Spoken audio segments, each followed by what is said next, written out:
kuule, et sa pead nüüd minema võtma selle mehel püksid maha ja aitama tal tualetis oma asjad ära toimetada. Kallid kolleegid, kes tahab muga pissile tulla.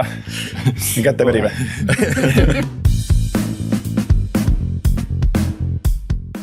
Saade Töökullid ja tänane teema kasutamata potentsiaal inimeste näol Eesti majanduses. Mina Siim saatejuhina, kõrval on Sander, teise saatejuhina. Ja meie vastas on siis külalised ja nad tutvustavad ennast ise. Ja, tere, mina olen Raili, Töötukassa Tartumaa osakonnast ja igapäevaselt aitame inimesi tööturule, kõiki inimesi. Ja mina olen Tom, et ka töötan Töötukassas ja töötan siis tööandjate nõustajana ja räägin siis tööandjatele nendel teemadel, mis siis toimub inimestega, kellel on liikumispuue või räägin ka liikumisest üldiselt. Okei, Eestis on iga 9. tööealine, kas siis tervise takistuse, mingi osalise töövõime, kuidas keegi nimetab, et ehk siis meil on tegelikult kasutamata ressurss või nad on küll osalise kasutuses, aga tegelikult seal potentsiaali on mega palju, et kuidas me saame neid aidata?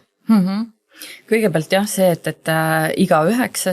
ja et need asjad on ju täna väga erinevad, et kui sa mainisid siin on ju tervisetakistust, vähenenud töövõime, et need kõik asjad saab siin järgemööda küll lahti seletada, aga täna väga paljud neist juba osalevad tööturul ja väga paljude jaoks ei ole vaja mingisugust suurt raketiteadust, et neid tööturul aidata, et me saame siin rääkida natukene ka meie võimalustest, mis meil on pakkuda, aga tegelikkuses me täna ei räägi sellest, et kuidagi, et need inimesed on kuskil väga üksikud, vaid neid on juba palju ja peamegi rohkem rääkima nendest võimalustest, sest see on täna tegelikult kõige keerulisem, et see info tööandjateni ja ka inimeste endini, kas või Töötukassa võimalused, et need ei jõua.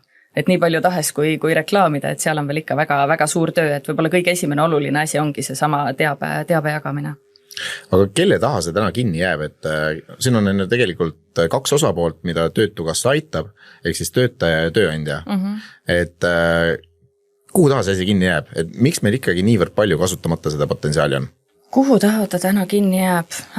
Osalt jääb ta võib-olla sinna taha kinni, et tööandjal tulevad head kogemused siis, kui tema töötajal selgub töö tegemise käigus, et midagi on tervisega juhtunud, et ta enam ei saa samal viisil toimetada ja kui tööandja näeb, et see on hea inimene, tal on temast kasu, tal ei ole üldse probleemi ega keerukust leida talle neid lahendusi, kuidas ta saab jätkata seal, sellepärast, et ta on juba tööandjale kasulik ressurss.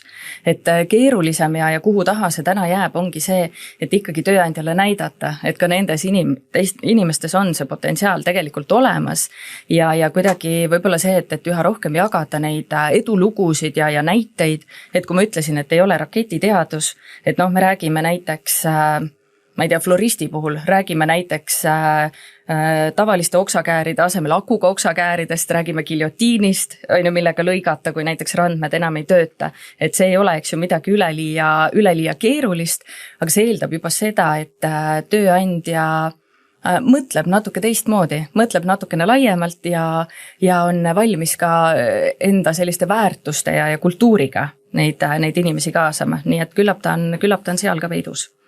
Ja väga suur teema on ikkagi tahe.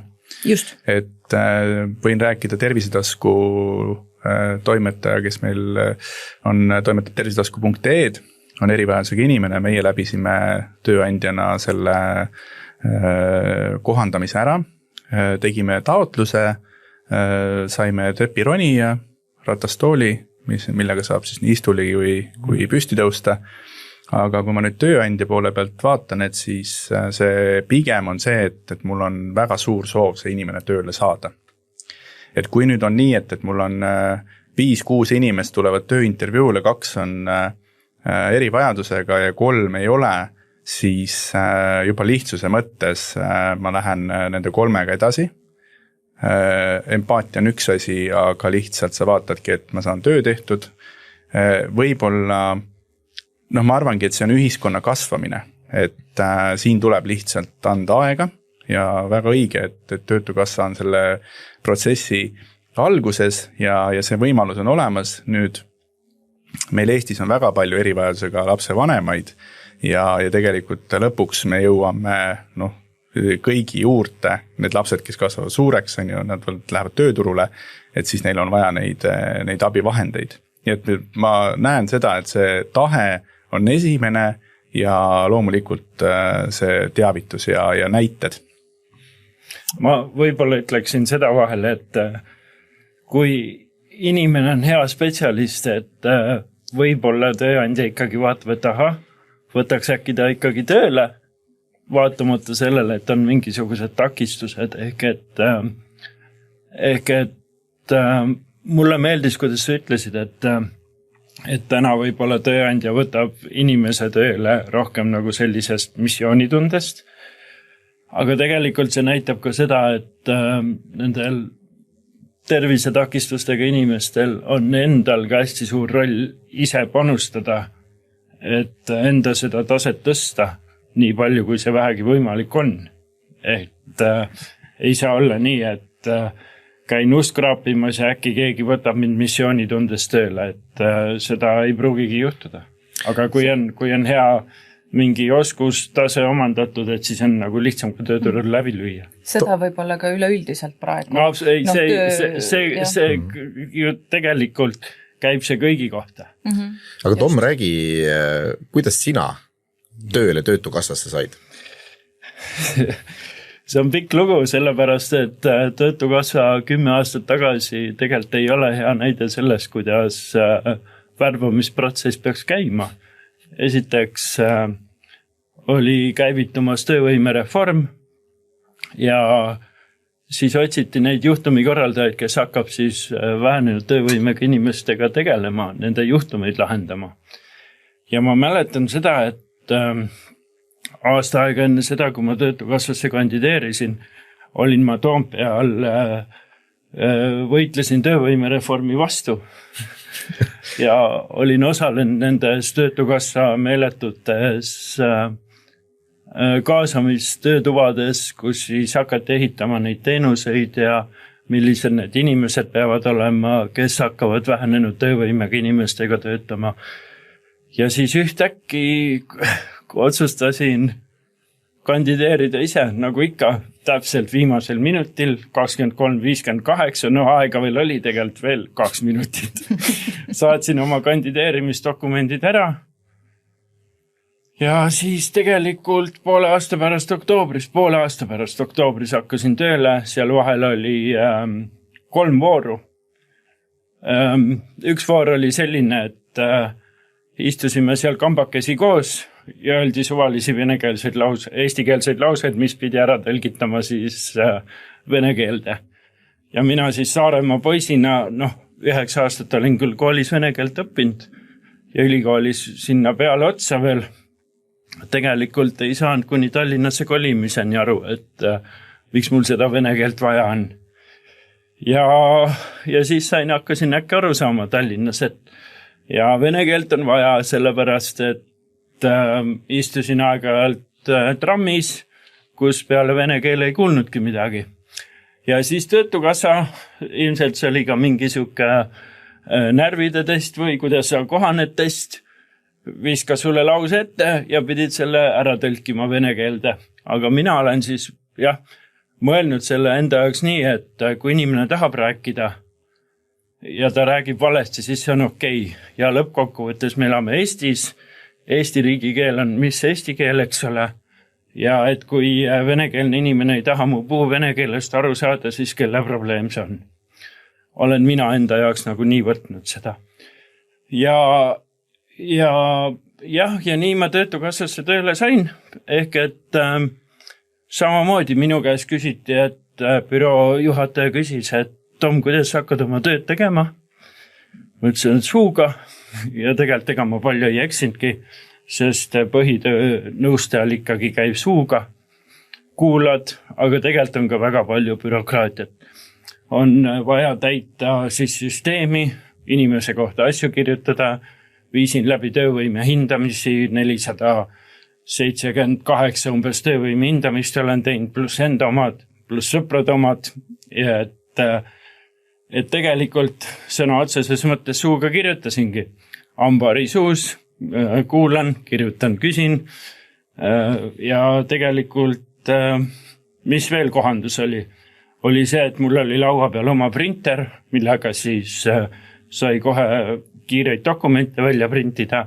See printer ei printinud kahepoolselt, nii et hakkasin ikkagi suures printeris tooma, et kuskil Töötukassa arhiivides on mingid paberid hambajälgedega, need on minu hambajäljed tõenäoliselt, minu allkiri on seal peal. Ehk et ma kohanesin selle töökeskkonnaga päris hästi ära. Mul oli väga tore kogemus. Mina ja mu 29 naiskolleegi, mehi ei olnud ja seal tekkis siis 1-2 inimest, kes siis mind ka töö juures rohkem nagu füüsilistes tegevustes, sealhulgas hügieeni toimingutes ka aitasid. Et selles mõttes olin ise nagu vaba kuidagi, et ega ma ei ole kunagi nagu viieline olnud ja eeskujuks ma ka tööl nagu tegelikult pigem ei ole. Juht ka kuulab seda, tervitan. Ehk et tuleb nagu selles mõttes see kesktee leida, et ennast ka mitte nagu hävitada. Tomi jutust minust tuli väga oluline asi välja, ehk siis et siin ei ole ainult, et Tom peab kohanema, vaid siin peab kohanema ka kollektiiv, tööandja, ehk siis see ei ole nagu lihtsalt, et võtame erivajadusega või siis tervisetakistusega inimese tööle ja võib-olla tuleb temaga kaasa keegi, kes natukene alguses aitab, üks hetk kaob tõenäoliselt sealt abistamast ära, et mis need tööandja kõige suuremad murekohad või küsimused siis on? Enamasti need murekohad ongi täpselt need, et kuidas see inimene hakkama saab, kuidas ta oma tööülesannetega hakkama saab, kuidas ta seal igapäevases keskkonnas hakkama saab, mida see kolleegide jaoks täpselt need samad asjad tegelikult, mis sa välja tõid. Kõik need ongi küsimused ja need eeldavadki tööandjalt seda läbimõtlemist. Et ja läbimõtlemist, kas midagi on vaja kohandada ja see ongi see üks koht tegelikult, kus on Töötukassas ka tööandjate jaoks ongi Tommi roll, et me püüame aidata ka tööandjatel nendega koos läbi mõelda. Et kui nende juurde tuleb siis inimene, kes vajab mingisugust abi või mingit kohandust, et me aitame ka tööandjal selle läbi mõelda, et ta ei pea ise seda jalgratast seal leiutama. Sest ma kujutan ette, ma olen ka tööandja ja mul on ka 4 naisterahvast, nagu Tommil oli 19 vist või 29 ümber. Et ma kujutan, et keeruline on mu selgitada, et kuule, et sa pead nüüd minema võtma selle mehel püksid maha ja aitama tal tualetis oma asjad ära toimetada, et see on väga raske psühholoogiline katsumus, eriti alguses. Jaa, aga jällegi, see sõltub nüüd ka sellest abistatava rollist, et kuidas ta seda asja kõike nagu hakkab selgitama, välja mängima, eks ole, et kui inimesel endal on tahet, eks ole, ja sul on abi vaja, et ennast mitte täis kusta, räägime siis ausalt täna, siis mis võimalused on, eks ole, ja kui sa ise ei saa, siis sa küsid abi. Ja ega see ongi teema, millest tuleb rääkida, see ei ole nüüd ka nii, et lähen koridori peale ja kallid kolleegid, kes tahab muga pissile tulla. Kätte pärime. 27 kätte võtan üles. Jah, aga et tegelikult on need teemad, mis tuleb kohe otsese juhiga alguses läbi rääkida ja tema ülesanne on siis neid asju ka kommunikeerida allapoole. Ehk et minu eraelu ei pea olema nüüd absoluutselt teiste kolleegide eraelu, ehkki ma oma asjadest hästi vabalt räägin ja kindla eesmärgiga, et ühiskonna silmi ja sellist normaalsust tekitada, et see ongi normaalne, et ka puudega inimesed käivad pissil ja võivad abi vajada, eks ole, ehk et mida ma tahan nagu öelda, et otsese juhiga tuleb hästi aus olla, et tihtilugu ei räägita ausalt ja olgem ausad, ega juhid täna ei taha rääkida ebameeldivatel teemadel oma alluvatega ka ja lõpuks asi läheb põlema ja siis on suur jama majas. Aga kuidas me selle ütleme, et eks eesmärk on meil see, et erivajadusega või vähenenud töövõimega või ükskõik, kuidas me seda nimetame, inimesed saaksid tööturule naasta sõltumata oma erivajadusest. Et nendel on see töö kohandamine. Nüüd, nagu ma ennem ütlesin, siis meie näitel on see, et me ise oleme nagu natuke sunnitud või tahame seda teha, aga mis on see nagu, kuidas me ühiskonnas saaksime selle nii-öelda siis tuua nagu rohkem esile, et võt näed tööandjad, et tegelikult on nii, et erivajadusega inimesed võivad meil töötada, me pakume erinevaid lahendusi, et kas see peaks olema mingi kampaaniad, et ta rohkem nagu pildile tuleks, et ei oleks niisugune üksiküritajate tee. Ja ma võin siit teele minna, et tegelikult tööandjad peavad täna kindlasti hakkama selle peale mõtlema, et tervisetakistusega inimesed töötavad, sest vastasel juhul ei ole enam Eestis töökäsi võtta. Ehk et ja täna me tegelikult näeme, et tööandjad tahavad töötajate just vaimse tervisega, aga järjest enam ka füüsilise tervisega tegeleda, sest nad näevad, et kui need inimesed ära kaovad töölt, siis tegelikult nende nii-öelda neid töökulle, kes tahaks väga lennata tööle ja neid tuleb ka lendama õppida, lõpetada seal töökeskkonnas, et tegelikult on see tööandja jaoks ikkagi tohutu ressurss, et parem on hoida seda, mis sul on hoida, mis sul on nagu praegu juba olemas. Nüüd teine asi, meil on täna ikkagi palju neid inimesi, kes vajavadki kohandusi, vajavadki abivahendeid. Et me tegelikult näeme seda, et ka inimeste enda seas, kes neid kohandusi abivahendeid siis vajaks, tegelikult need inimesed ise ka ei tea, et need võimalused on olemas. Ehk et elatakse sellises oma mullis, et mina ja tööle, mis tööd ma ikka teha saan ja nii edasi. Aga olgem ausad, me keegi ei tea ju, et kas see töö tuleb meil välja. Jah, mina ei lähe heina tegema kahjuks, on ju, ja ehitajaks ka ei lähe, kuigi lõunad söön hästi. aga võib-olla mingi projektijuht või et midagi nagu õppida, proovida, katsetada. Et ma näen seda, et seda katsetamise julgust on puudu. Aga minu praeguse küsimuse mõte on selles, et mis on see tegevus, mida me peame tegema kas riigina, kas ametkonnana või tööandjatena, et meil nende inimeste tööle võtmine muutuks selliseks, ütleme, kuidagi nagu loogiliseks. Normaalseks. Et näiteks mul tulebki erivajadusega inimesed.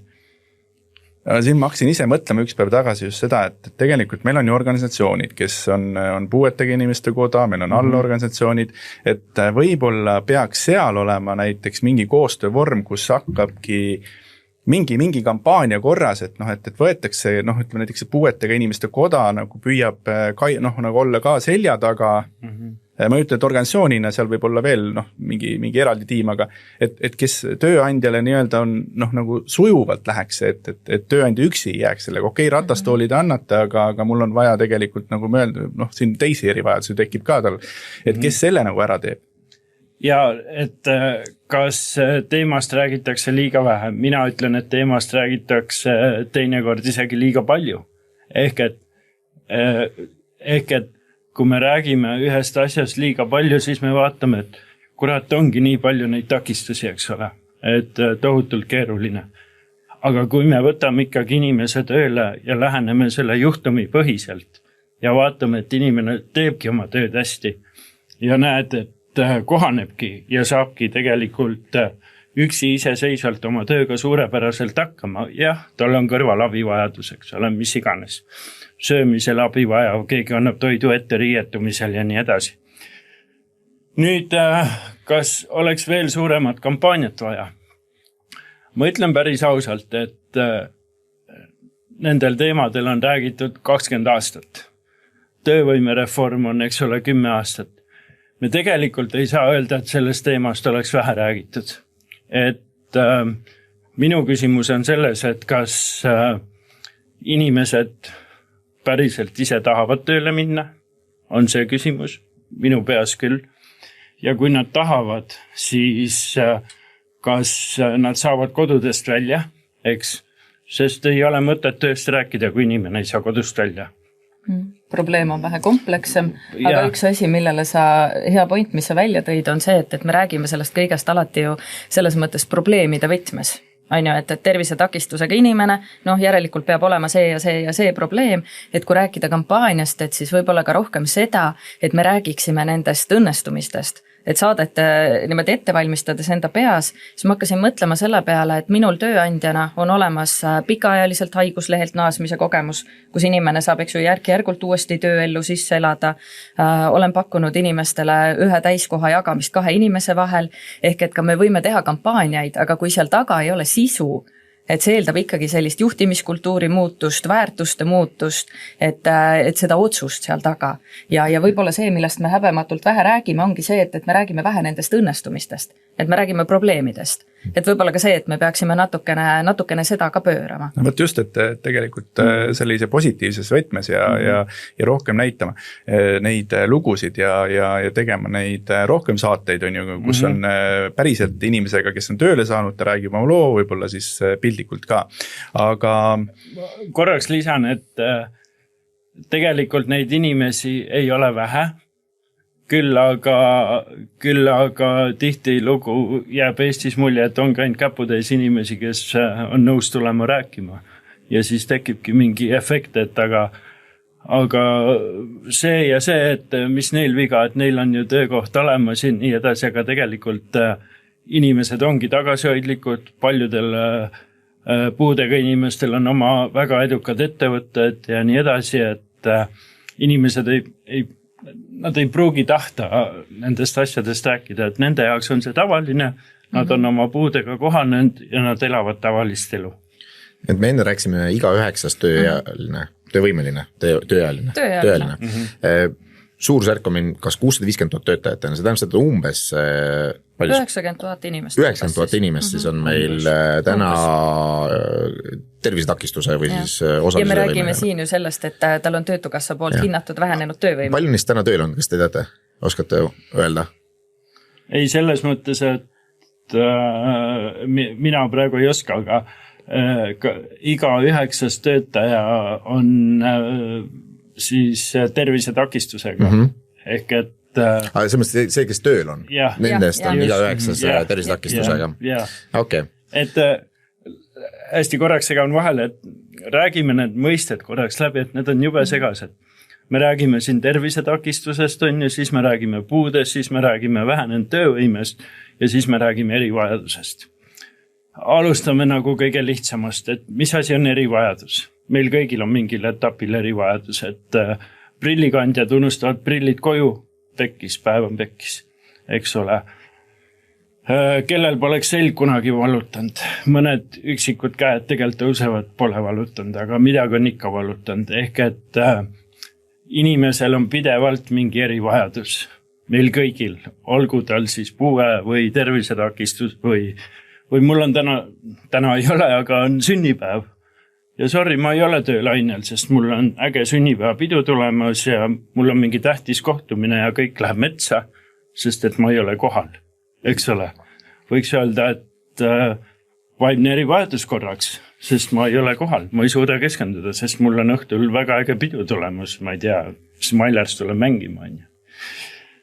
Okei, aga kui meil on nüüd tervisest tuleneb tööl mingi takistus, siis meil on tõenäoliselt ei pruugi olla, aga saame rääkida vähenenud töövõimest, eks ole.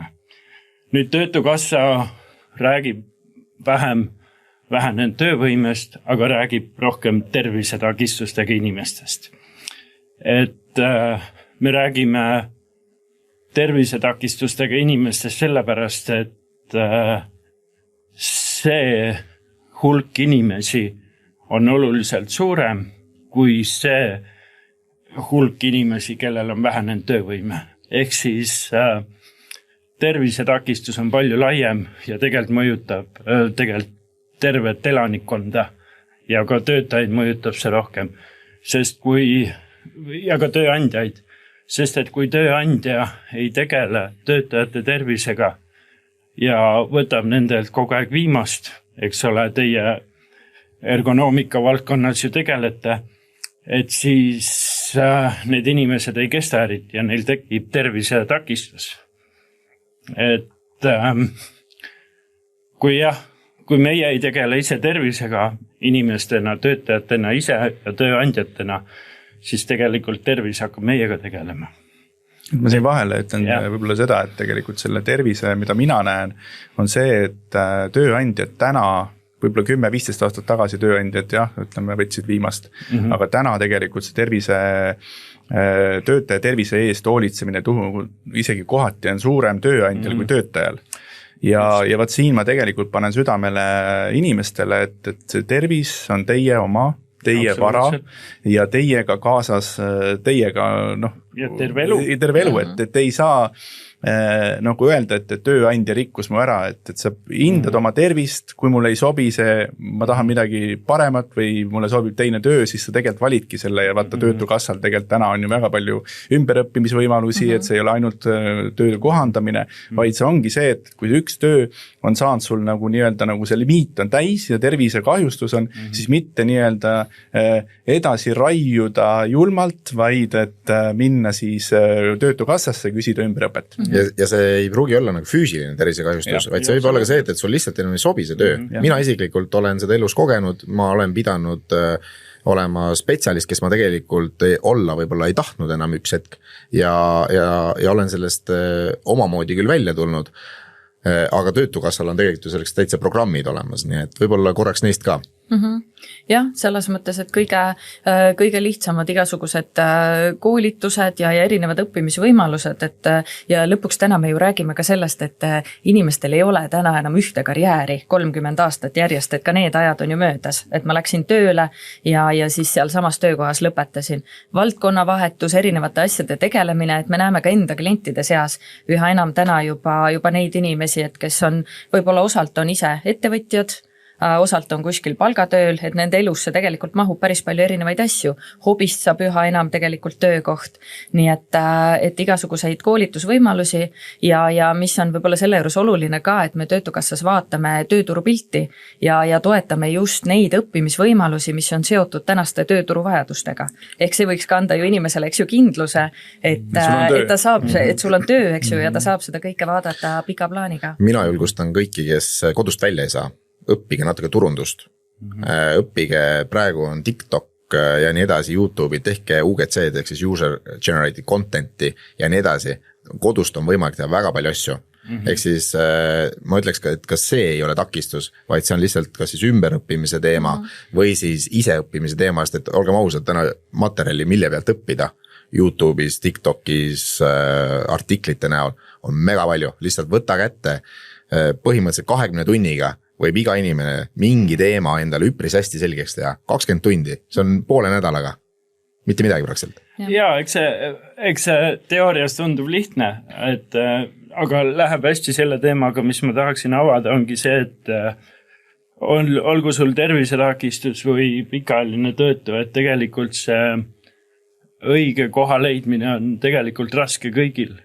Et jah, okei, paneme puude juurde ja paneme selle, aga tegelikult, kui me ei proovi, me ei saa never teada, kas see meile sobib.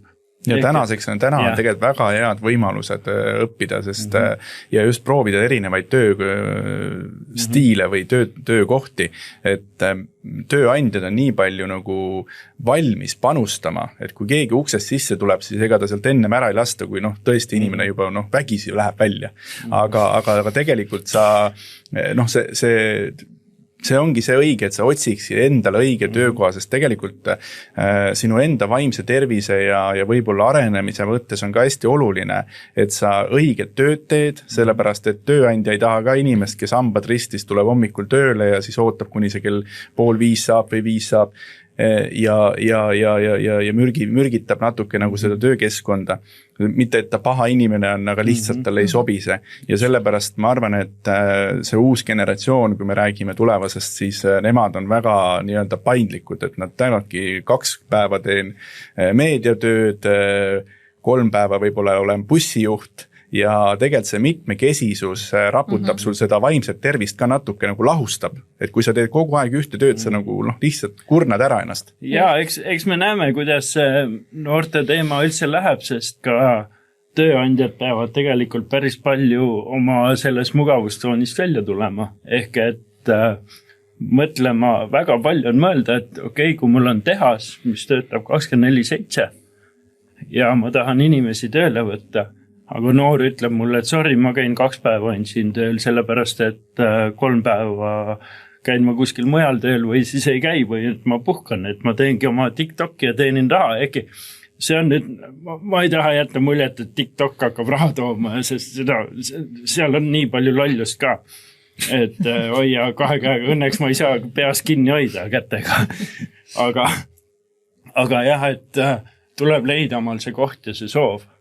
Ja tööandja samamoodi peab hakkama mõtlema, et kuidas siis ma nende noortega toimetama hakkan. Ja tegelikult see on nüüd minu enda arvamus, aga mida ma näen, et on tööturul ütleme 10 aasta jooksul muutub väga palju. Me juba praegu näeme, et tanklad on lõpetanud ööpäev läbi lahti hoidmise, mis näitab tegelikult seda, et seda ressurssi, töötajat ei ole sul enam, aga samas ka efektiivsuse mõttes ei ole mõtet hoida seda lahti, sest öösel neid on nii vähe. Ja läheb selliseks automaatseks asi, et meil lihtsalt töökäsi jääb vähemaks, noored on võib-olla, kuidas ma ütlen, et kui vanemad inimesed olid missiooniga, et tööl tuleb käia, sest nii oli õpetatud, et sa kasvasidki üles tööga, siis nüüd mõeldakse seda, et ma teen tööd nii palju, kui mul vaja on, et ma saaks ja väärtustada enda vaba aega. Et minu jaoks on see pigem, et ma olen näiteks 3 päeva töötan ja 2 päeva ma teen midagi muud, tegelen oma hobiga. Ja vaat see muutus toob meile juba selle, et meil lahkub tööturult väga palju, jääb käsi puudu, mis paneb ka tegelikult selles mõttes nii kaubanduse kui tööstuse väga suure valiku, et kas me saame üldse tooteid enam sellises mahus toota. Ja nii et see on suur küsimärk. Ja täna ju tegelikult need samad noored, nad ju kodus näevad, sa tõid väga hästi välja, eks ju, et ma elan selleks, et töötada, see sama mentaliteet, et ja täna noored ju näevad seda, kuidas nende vanemad ongi ennast ju haigeks töötanud ja loomulikult nad teevad selle otsuse, et nemad samamoodi ei taha ja see sama kogu vaade toetabki seda tervise hoidmist ka tulevikus. On ju, et need tööpäevade pikkus, kas ja kuidas ja kui palju me midagi peame tegema ja mulle endale meeldib hästi see võrdlus ka, et kui sa mõtled tööpäeva peale, et argipäeval sa veedad seal rohkem aega kui kodus oma lähedastega. Ja seda teha, eks ju niimoodi, et sul on iga päev kas füüsiliselt valus või vaimselt valus, et et miks peaks keegi tahtma endale seda teha. Ja aga ühe asja ikkagi noorte selle nagu, et noori utsitada, siis ega kodus istumisega nagu elu ei ole, et seal scrollida ja mängida ja mis iganes noored teevad täna, et tegelikult kuskilt peaks selle õppimisega pihta hakkama, mingid tööd peaks ikkagi tegema, et vähesed ikkagi sünnivad kuldlusikas või hõbelusikas suus, et mu arust vaba aeg võtab väga palju raha. Tõsi, ma võin omast kogemust rääkida, et meil on tööl 20-aastane noor naine, otse gümnaasiumipingist tulnud, lihtsalt vaheaasta. Ühtegi probleemi mina ei ole näinud, lihtsalt anna kätte, suund anna kätte, võimalused, loo tingimused, et ta saaks seda teha ja lase tal olla loov. Ehk siis las ta ise otsustab mingeid asju. Et tehnilised oskused jah, tuleb anda, aga see, et sa ei piira tema mõtlemist ja sa ei piira tema võimet luua midagi, mis talle meeldib. Et tähtis on katsetada. Üks tööandja ütles mulle, et kui inimene tuleb tema juurde töövestlusele või et tahab tööd saada, siis tema ainult üks küsimus on, kas sa tahad?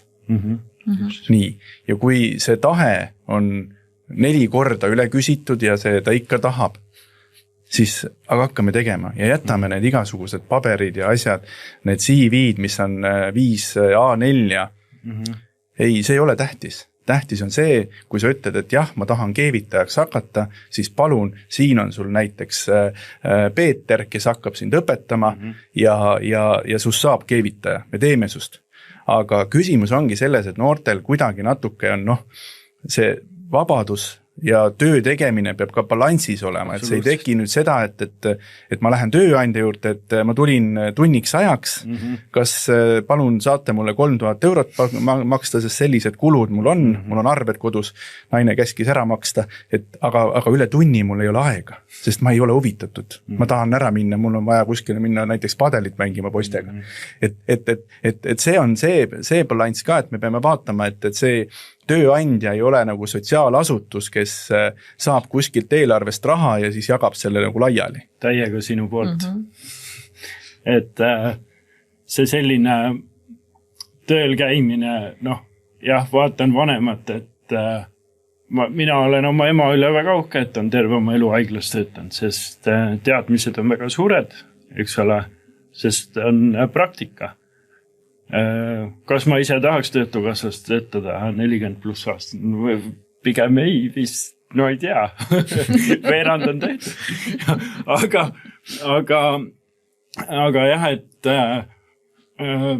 hästi lihtne on ka loobuda, et näed, on raske, sisseelamisperiood on väga raske. Ma mäletan, kui ma töötukassasse tööle tulin, ma olin iga päev lihtsalt nii väsinud, et ma läksin koju, magasin tööle ja pool aastat mul ei olnud absoluutselt muud elu. Ainult töökodu mul ei mahtunudki, ma olin lihtsalt nii väsinud ja lisaks see klienditöö ka, see klienditöö ongi väsitav, inimesed surevad, inimesed jagavad oma lugusid ja mõnes mõttes oli see elukooliks väga hea, et õppisid nagu tööd koju jätma. Ehk et kui lihtne on loobuda, kui on tegelikult raske. Aga sellest raskusest tuleb üle saada, sest siis hakkab nagu töö minema alles. Tom, rahustuseks ütlen niimoodi, et vaata töötukassa on päris suur organisatsioon ja seal on vaata selline karjääriredel.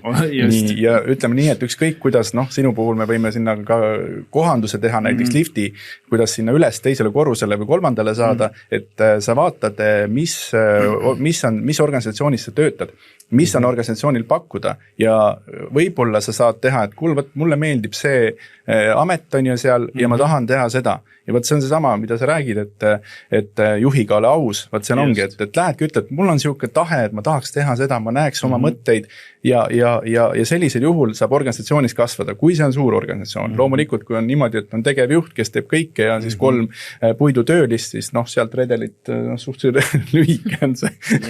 Ainult saab kohti vahel. Aga töötukassal on ka üks teine tööriist, Reha. Nad on teinud vahepeal hulga töötajaid vabaks, ehk siis ära koondanud, mis ei ole üldse paha. Selles mõttes, et see ju on jällegi potentsiaal majandus erasektorisse, kus see raha tuleb, ega raha ei tule riigisektorist, raha tuleb ikkagi erasektorist laias laastus. Okei, me võime siin hakata filosofeerima, et õpetajad meid õpetavad ja mis on ka õige, et lõpuks sealt tuleb haridus, sealt tuleb see, et me oskame oma tööd hästi teha. Aga ma korra võtaks tagasi, ma läheks korra nende inimeste juurde, kes täna veel ei ole tööle saanud. Ja et mida me saaksime nendele öelda, et kes praegu kodus, ma ei tea, kirjutavad CV-d või juba saatsid CV-d, lähevad tööandja jutule, võib-olla ei saa jutule, et missuguseid asju töötukassal nende jaoks lisaks koolitustele on? Mõnes mõttes ikkagi need koolitused ja õppimine on täna võtmesõna, sest et kui vaadata tööturu pilti üldiselt, siis juhtidega on hästi, neid on piisavalt. Lihttöödega on hästi, neid inimesi on ka piisavalt, aga puudu ongi spetsialistidest, kes mingit kitsast valdkonda oskavad põhjalikult ja hästi. Need on need, keda on tarvis, nii et selles mõttes on ikkagi see õppimine on võtmesõna ja teine pool see, et me ei saa üle ega ümber, kui me oleme rääkinud siin TikTokist, eks ju, erinevatest tehnilistest asjadest, et siis need samad digioskused. Need on need, millest me üle ega ümber ei saa, et kuhu meie maailm täna liigub. Nii et ma ütleksingi seda neile, et julgelt arendada oma oskuseid, tulla meie juurest abi küsima selle jaoks ja lõpuks see sama, et kui ma tahan, et kui ma oskan tööandjale välja näidata seda enda tahet, sest see ongi enamasti, nagu sina ka välja tõid, on ju, kui tööandja näeb, et mul silmad põlevad, ma tahan teha, siis ta leiab selle võimaluse ja ta pakub ka seda ressurssi ja ta leiab ka selle lahenduse, et leiame sulle selle abivahendi mis iganes see siis on, tõstetav laud, ergonoomiline hiir, üks tõukeratas, kui sa, eks ju, ei saa laos jalaproteesi tõttu liiga kiiresti muidu liikuda, et siis leitakse see lahendus ka, et tegelikult ikkagi jääb ta alati ka mitte just sinna oskuste taha, vaid ikkagi selle inimese enda tahte taha ka. Ja üks asi veel, et kui midagi inimest huvitab, siis vabatahtlik praktika, et tegelikult mina arvasin ka, et Sotsiaalministeeriumis midagi ei tehta ja ametnikud seal istuvad ja joovad kohvi ja mul oli 6 aega vaba aega ja ma kirjutasin Sotsiaalministeeriumi sinna hoolekande osakonda, et olen see ja see, olen tegelenud selle ja sellega, olen õppinud seda ja seda, et tahaksin tulla teie juurde praktikale, et kohvid mind niikuinii tegema panna ei saa ja et kaasaksite mind kui tavapärast töötajat ja sain endal mingid tööülesanded ka. Ehk siis mind võeti praktikale ja tegelikult see oli mulle nagu väga õpetlik kogemus, et ja kas ma sinna tööle, ma ei küsinud ka, et kas ta mind tööle ei taha võtta, sest ega ma nii väga ei tahtnud sinna minna ka. Aga ma nägin, kuidas ametnikud teevad tööd ja et need muutused ei sünni üleöö. Ehk et kui ma ütlen, et raha on vähe ja teenust on vähe, et siis see on alati nii. Aga et mis siis, nagu, mis ma nüüd siis teha saan, et seda ise muuta või parandada? Praktika üks minust oluline nüanss on ka see, et me saame teada, mida meile meeldi teha. Ehk siis see on ülioluline elus, et me teame, mida meile meeldi teha, siis me jätame selle kohe kõrvale. Aga võib-olla korraks, et minu arust ülioluline ongi, et see, et inimene ise oskaks ennast aidata ja üks oskus on ennast turundada. Ehk siis ma käisin kunagi koolitusel ja see mul anti üks selline väga praktiline soovitus kaasa. Selleks, et silma jäädest, et kui tööandja saab enne, 500 CV-d, sa pead kuidagi silma sealt jääma. Võta kuldset värvi ümbrik, kirjuta sinna sisse ainult üks lause, et kutsuge mind vestlusele, ma tahan tööd. Siis uskuge mind, te jääte silma. Ja, eks see enda müümisoskus on hästi tähtis, sest ega mul on olnud ka töövestluseid, kus tahtsin minna ühte noortekeskusesse tööle, kandideerisin sinna, sain vestlusvooru edasi. Ja siis, kui see juhataja nägi, et mul on liikumispuue, siis tal oli mingi, oleksite võinud kohe öelda, ma ütlesin, mida ma oleks võinud kohe öelda. Ja ega meil seal pikka juttu ei olnudki. Aga just see, et oleksid, et inimesed mõtleksid sellest oma takistustest kaugemale, et ei pea neid takistusi vaata veel rohkem nagu esile tooma. Küll aga enesemüümisel on kindlasti tuleb kasuks see, et näed, mul on liikumispuue, mul on cerebraalparalüüs, ma olen jumala äge tüüp, teinekord võin ikka nuhtlus ka olla, et ei ole üdini hea ja töötan täie pingega kogu aeg, et olen tänulik tööandjale, et näed, andis mulle võimaluse. Ei ole nii, aga et vaatamata nendele takistustele ma saan teha seda tööd nii ja nii, eks ole. Et see on nagu selline, mida tasuks alati enda müügis nagu ka välja tuua. Mis on need tööandja hirmud? Et ilmselgelt üks hirm on see, et kas nüüd et ta tuleb täistöökohaga näiteks tööle, aga kas ta päriselt ka siis teeb mul täiskohaga tööd, näiteks, kas ta jääb, et lisaks siis need, et kuidas ma tema töökohta kohandan ja nii edasi, et aga võib-olla natuke nendest hirmudest ja võib-olla ka mingitest müütidest, et mis tegelikult päris hirmud ikkagi ei ole. See üks kõige suurem hirm ongi ilmselt see, et kas ta tuleb ja kas ta saab hakkama, aga sealt edasi ongi see müüt, mis enamasti muutub vastupidiseks, et seda on hea võimalus vaadata ka niipidi, et inimene, kes on töökoha leidmise nimel rohkem vaeva näinud, ta on rohkem, eks ju, valinud seda, mis talle sobib ja tööandja valib tema ja on valmis teda aitama ja talle seda keskkonda kohandama, siis see on inimese jaoks oluline ja üldjuhul see suurendab ka inimeste lojaalsust ja nad palju väiksema tõenäosusega liiguvad ära ja nad tegelikult lõpuks ongi pikaajalised ja motiveeritud töötajad. Ehk et see on ju tegelikult see, et töösuhtes on alati 2 poolt, ei ole ainult töö otsija, ei ole ainult tööandja, vaid nad kahekesi koos. ja kui mõlemad astuvad sammu, siis ongi hästi. Nii et ma arvan, et see on üks selline kõige suurem müüt ja võib-olla inimeste endi poolest, kes tööotsingutel on, et kuidagi seesama ka väikeste võitude märkamine, et praegu siit Tommi jutust oli ju ka hästi kuulda seda, et olid väikesed võidud, 6 aega vaba aega, kirjutasin, tahtsin minna praktikale, sain, teine pool see, eks ju, kogemus sellest, kuidas kandideerisin ja eks ju, ja tegelikult vaadati mind kohe, et siukese näoga, aga et sa märkad ka neid väikeseid võite. Et inimesena me kipume, meie aju ju töötab nii, et me keskendume probleemidele, aga et kuidas saaks endal, eks ju, seda ka meeles hoida. Nii et jah. Et ühest müüdist veel tahaksin kindlasti rääkida, et tööandja arvab, et kui me võtame tööle nüüd tervisetakistusega inimese, eks ole, et temaga juhtub mingi tööõnnetus või ma saan aru, et see hirm ei ole alusetu, eks ole, sest kiputakse mõtlema, et tervisetakistusega inimesega võib juhtuda rohkem asju, aga statistika seda ei kinnita mitte kuidagi, ehk et kõigiga juhtub asju. Et me seda oleme küll nagu teinekord tähele pannud, et tööandja kipub nagu, ma ei taha öelda üle mõtlema, aga forsseerima seda, et näed, on siin liikumispuudega, käib kahtlaselt, niikuinii koperdab kuskil otsa. Mis ei ole võimatu, võingi koperdada, aga see ei ole nagu statistiliselt. Aga see teeb samasti võib kunini inimene seda teha. See teeb tegelikult tööandja töökeskkonna turvalisem, sest et siis hakatakse märkama, kus kohas on komistamisohud ja ne likvideeritakse ära, nii et see ei ole alati halb. No just.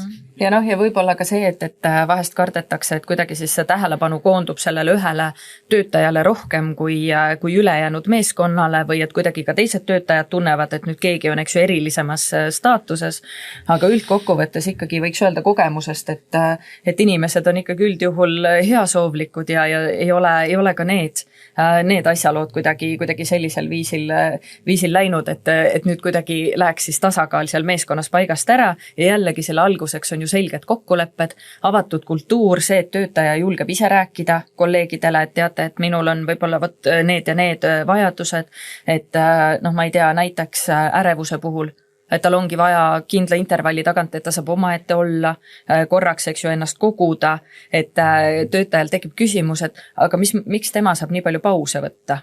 Aga jällegi, kui meil on selge kokkulepe, me teame, et tal on selline vajadus, et ühesõnaga, et ei saa kunagi alahinnata ka seda kommunikatsiooni olulisust. Et kui me asjadest ei räägi, et siis me ei saagi teada. Ja mul on üks lahe näide, et töötukassasse kandideerides hästi palju meid koolitati ja siis oli vist mingi teine koolitus ja ma kukkusin kohe vastu olümpia ust oma pealõhki nagu ja siis kindlasti kolleegid mõtlesid, et nii hakkab pihta. Aga väga suur teema on ju tegelikult see, et kuidas me erivajadusega noored, kes lõpetavad kooli ära. Minu enda kogemus oli, millega ma kohtusin inimestega, koolijuhtidega, kes ütlesid, et vaat siin ongi see küsimus, et inimene on õppinud keskhariduse, ta on saanud IT-tehnikuks, aga ta tegelikult jääb koju. Ja koju ta jääb sellepärast, et tal ei ole enda nii-öelda seda motivatsiooni või julgust või tahtmist, võib-olla tahtmine on, aga et julgust, et minna tööturule, ületada need hirmud, mis seal võivad olla ja mida ta on ise loonud endale. Ja teiselt poolt on vanem, kes siis ka pole võib-olla kõige sellisem, ütleme, ka lepib siis sellega, et selge, eks oled erivajadusega, et ega tõesti ilmselt vist ei saa. Et kuidas me need noored, see on väga suur ressurss töötajaid, et kuidas need noored, kes peaks selle noorega tegelema, et ta sinna tööturule saaks siseneda? Mina ütlen, see kõlab räigelt, aga vanemad peavad tegelikult hoogu andma. Seks, et kui vanemad seda hoogu ei anna, siis kus see laps pildile tuleb või see noor tegelikult. Teine asi on see, et mis ma tahaksin ikkagi öelda, et kui vanemad peaksid kõrvalt ära kaduma, ükskõik mis juhtub, keegi kunagi ei tea, mis sellest inimesest siis edasi saab. Et kui seda maksimum iseseisvust ei ole saavutatud siis kuidas inimene hakkab nagu hakkama saama. Et see mõte peaks tegelikult vanemaid kõige rohkem nagu drive ima ja ma tean, selle peale on valus mõelda. Vanemad on kokku kasvanud nende lastega rohkem, kellel on puue või mõni tõsisem tervisetakistus ja see on arusaadav. Nutud tuleb ära nutta, eluga peab nagu seda nügima hakkama, sest mida kauem seda edasi lükatakse, seda keerulisemaks see läheb ja lõpuks tegelikult ongi 2 erivajadusega inimest kodus. On see vanem, on see laps, vanem ütleb seal 70-aastane vanem ütleb, näide 50-aastasele, et vaata kui tore, et sa oled kodus, et sa tööl ei käi, et nüüd saame kõik poes käia ja nii edasi ja nii edasi. Tegelikult on see nagu kasutamata ressurss, see on raisatud ressurss. Nüüd vanem lükkab lapse kodust välja, ütleb mine uju. Alguses oled põlvini vees, aga vesi läheb sügavamaks, pead hakkama saama. Peabki tulema, ma ei tea, töötukassasse. See tee ei ole lihtne, see ei ole siuke tore asfalttee. Seal on trepid, mäed, mügarikud ja teinekord tulebki uuesti õppima minna näiteks, sest ongi kodus passitud liiga kaua ja rong sõidab kogu aeg edasi. Ehk et ja jälle need samad asjad. Et siis Tom, ma saan sinu jutust aru, et ma olen käitunud õigesti, kui ma olen saatnud oma 18-aastased ühe lapse olen saatnud välja, teise kavatsen paari aasta pärast saata ja aitäh selle kinnituse eest, sellepärast, et on inimesi, kes on öelnud, et ei, et lapsel peaks olema võimalus ülemineku aeg. Aga mina ütlen niimoodi, et nagu on ikka öeldud, et mida varem hakkad minema, seda varem jõuad kohale ja vaatame seda elu, kui sa oled noor, 18-aastane, sa veel ei mõtle selle peale, et sinu jaoks on kõik äge, mis ees on. Ütleme, et sa kodust välja, ma tahan minna ja 25-aastasel ütled kodust välja. Ei, tegelikult mugavam on kodus olla. Küll ma vaatan, otsin. Ja nii, et minu sõnum on see kõigile lapsevanematele, eriti erivajadusega lastevanematele. Laseme lahti, kuulame Tommi ja laseme lahti nendest just selle eesmärgiga, kui me päriselt tahame, et nad elus ei satuks sotsiaalsüsteemi rattasse, kus hakkab sotsiaaltöötaja neile putru lusikaga suhu panema. Jah, et tegelikult, et kui seda sammu ei tehta, et siis tegelikult ootabki mis asi hooldekodusest ega või selline või tugikodu ja ma ei ütle, et tugikodu oleks halb, aga ma arvan, et ikkagi isiklik elu jääb seal elamata. Et kui nagu, me siin kõik teame, et tegelikult see on äge aeg. Ja siit saate lõpetuseks võib hakata ütlema ka seda, et kui erivajadusega inimestel kuulavad ja vaatavad meid väga tänast saadet pingsalt, siis võib-olla, kui te julge lihtsalt võtta kellegi nii-öelda terve konsultandiga ühendus, siis variant on võtta näiteks Tommiga ja võib-olla saate ühele lainele minna, et ma räägin päris ausalt, et mul on selline asi ja siis Tom saab aidata ja võib-olla natuke nügida, et kuule, see ei ole midagi, vaata, mis minul on. Ja julgustuseks võib-olla see ka, et kõik nõustajad, kes töötukassas inimesi ootavad, et neil on kokkupuude väga erineva profiiliga inimestega ja nad on valmis kuulama, aitama ja lahendusi leidma. Et kõige, nagu jooksuharjumuse puhul öeldakse, et kõige keerulisem on sealt diivanilt ukseni ja edasi juba läheb on ju lihtsamini, et kui juba nad saavad nii-öelda meie uksest sisse ja nõustajaga selle esimese kontakti ja uurida neid võimalusi, sest lõpuks on ju oluline see, et kui siin näiteks enne ka kõlas see sama tööpraktika suurepärane viis, kuidas meie kaudu ka leida täpselt see asi, mis mulle sobib, kui palju, eks ju, ma seda teha saan, et kui selle esimese sammu saab ära teha, et siis ma arvan, et läheb juba edasi hästi. Ja tagasilööke tuleb ka ja kõvasti tuleb, aga neid tulebki elus kogu aeg. Neid tuleb kõigil. Ja need on õppetunnid. Need on õppetunnid, mis saab siis kaasa võtta. Ehk siis võtame selle saate kokku ära. et hea kuulaja, eriti kui sa oled lapsevanem, kellel on kodus siis tervise takistusega inimene, lase tal katsetada, lase tal eksida, lase tal minna oma elu, ära hoia kinni ja ole julge, nuta need nutmised üksinda ära, aga lase tal minna. Ja koos tuleb ka teinekord nutta, see on abiks. Nii et töökullide saade tänaseks läbi, kes meid kuulas, teile meeldis, ärge unustage Tervisetasku portaali jälgida, subscribe ida, share ida, keerida ja like ida. Aitäh! Aitäh!